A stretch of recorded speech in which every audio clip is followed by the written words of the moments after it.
Okay, here we go. As promised, 2018 G&L ASAT Deluxe ASAT, and this is a carved top in transparent black. There you go. That was the lighting issue I was having on the unboxing video. See how that's a flame maple top. Is that not gorgeous or what?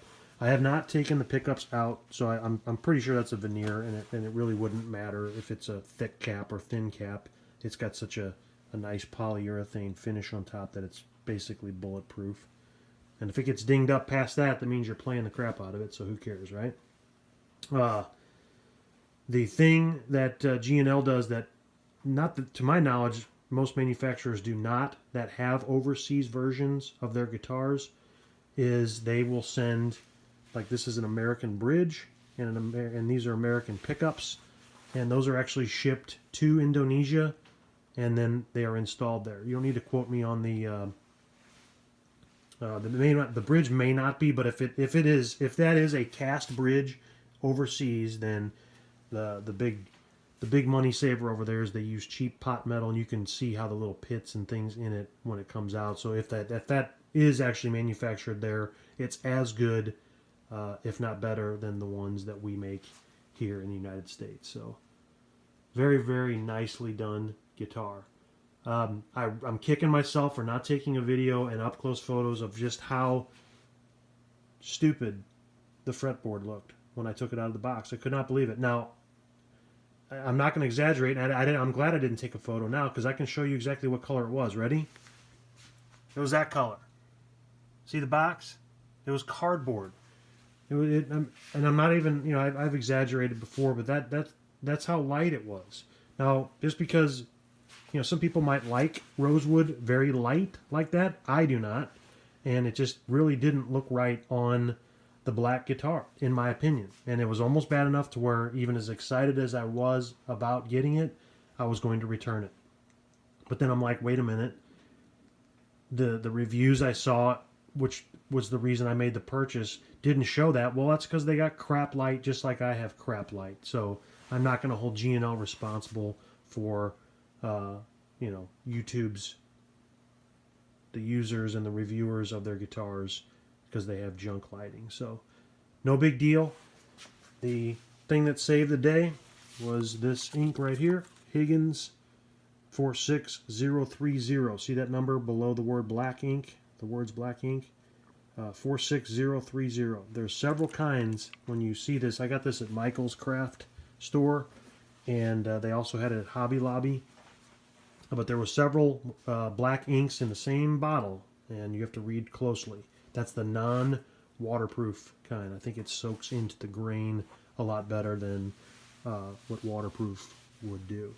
So just make sure you get that, 46030. And then you do have to sand the fretboard. Lightly take off the, I know rosewood is unfinished, but trust me, I tried it. I put some on a fret that was unsanded, and then a fret that was sanded. And the sanded one turned out 500 times better. And it soaked in right away, where you could see it kind of puddling up on the other one. And there might be a light finish from the factory, I don't know. Sometimes they are spraying that poly on the back of the neck, a very light coat, and some of it falls into the, just by default, it'll fall into the front of the fretboard. I have no reason, I have no idea how that actually happens, but nonetheless, you definitely do have to sand it, and it is 100% worth it. The end result. It's now one of the darker fretboards that I own. So it went from 0 to hero in a matter of a few hours. This guitar has the pickups that you can split. They're both humbuckers, but you can split them, which cuts them in half and turns them into single coil. I have not used a ton of them in my life, but these, when you split them, come as close to a genuine Fender single coil sound, at least on the neck, because I like playing Fender like on a 5-way position switch. I'm always in number 4. It is very close to that sound. So a very good job by them of getting that replicated. It's not perfect, just like the humbuckers aren't never the same as they are in a Les Paul for some reason. It's just the way it is, but it's very close.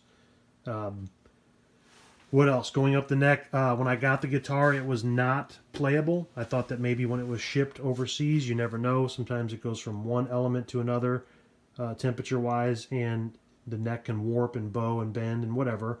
So I figured, well, maybe I'll check the truss rod and see how the neck relief is. And surprisingly, it was at 9,000, which is definitely within reasonable spec. And also the string height was at 4/64 at the 17th fret when I took it out of the box. So I started panicking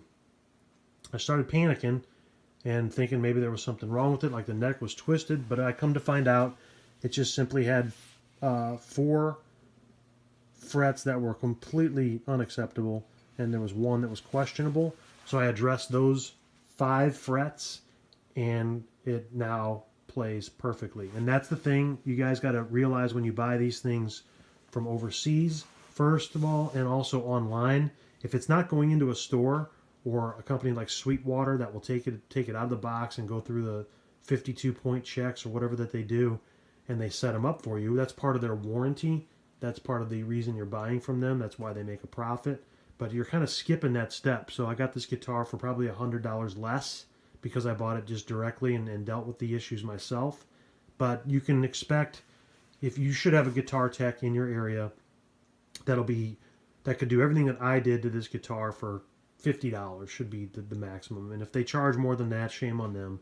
It should be done for that amount. I do it here in St. Louis for about $20 to $30 at the most, and I enjoy doing it. So it's kind of neat bringing a guitar from unplayable to a perfect instrument with just a little bit of time. And that's a lot. Like, you watch other videos, that's a lot of the reason why you get these guitars for cheaper is because of that, the lack of time spent on the quality of it. But the overall, the heart, the engine is all just as good as some of the ones that are made here in America. Upgrades that I did, whenever I personally do upgrades, I do not upgrade outside of spec or outside of brand. So I will not, I try to stay away from putting like Graph Tech tuners on a Fender guitar. I will use hip shot tuners and Graph Tech tuners. I like them. I'm not downing them, but if I ever go to sell them, I always keep the stock ones and put them back on. However, in this case, this guitar, what I did to it, the only upgrades or adjustments that I made is I bought a G&L neck plate, very inexpensive, I think $10. Now the other one that was on there was black or just blank. It does the job, no big deal. But that's just I really like that. I think that looks very, very nice. And then I always put locking tuners on. And in this case, G&L does offer. You have to go to their store directly. They don't offer them anywhere else. But you can get those. They're about $90. A little bit more expensive, but they are the same tuners that are on. I have a Fender American Deluxe series. It's got the chrome and the white cap Fender locking mechanism on top, and they're very nice. They did require the ones that you take off, the 18-to-1, just the sealed tuners, have 2 locator pins on it. When you take these, they only have 1, and it's in the middle of those, right in the middle of the spot of where the other 2 were. So you have to drill 1 hole in between the 2, and then I think you should fill the other holes just to keep the strength of the wood and the integrity of it, if you can. It's up to you. But you drill down slightly, so you put a hole in the middle of each one, and it keeps them secure. And so that is the only modification that is necessary as far as drilling is concerned. But like I said, and normally, okay, here is a great example. If I was going to put like Graph Tech or Hip Shot tuners on there, they come with those mounting plates. That way you don't have to drill, so you could put the stock ones back in without having to mess with it. So that's a perfect example. But these are going to stay with the guitar forever. No matter what, I'm going to keep it, so it doesn't matter. It's going to stay in my collection. But the bottom line is that's the rule of thumb that I try to go by. The other thing that I did is the nut that was on the guitar, I was assuming it was going to be plastic. Every time you get an overseas guitar, 90% of the time it's plastic. Well, in this case, it was not. It was graphite. It was a white, like a faded white color, which is fine. That looks normal. It looks nice on a lot of guitars, but I'm sorry that black. This is a bold, very bold guitar, and you want to keep it bold, and I just think that looks a lot better. And as far as quality, it's the same. It's a graphite nut, same exact cut and carve, perfect bottom too. I had to sand both sides just a little bit, and all of the slots were just a thousandth too high. So I instead of carving each individual slot, you just sand the bottom and bring the whole thing down a notch, and it worked out perfectly. Now I have exactly 19,000th of an inch under the first fret all the way across, and there's no ringing, no buzzing, no nothing. And I apologize for the furnace kicking on. Yakking too long. This was supposed to be done a while ago. But that's that. So that turned out perfectly, and the rest of the guitar is, I mean, I'm going to pay a tribute to G&L by buying the American version of that as soon as it comes out. I also have the S500 that I'm going to be buying the American version of. And same scenario here. These have the magnetic field design pickups that are all shipped from America to Indonesia, as well as that bridge. But I'm gonna, and oh, there you go. There's another. There's that midnight. It's a blue burst. I know it looked black in the other video if you guys happen to see that, but it's a blue burst, gorgeous guitar.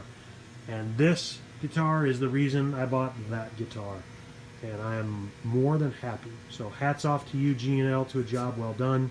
Thank you very much, and I'm gonna enjoy playing this guitar for many years to come, Lord willing. All right, thanks for watching, guys.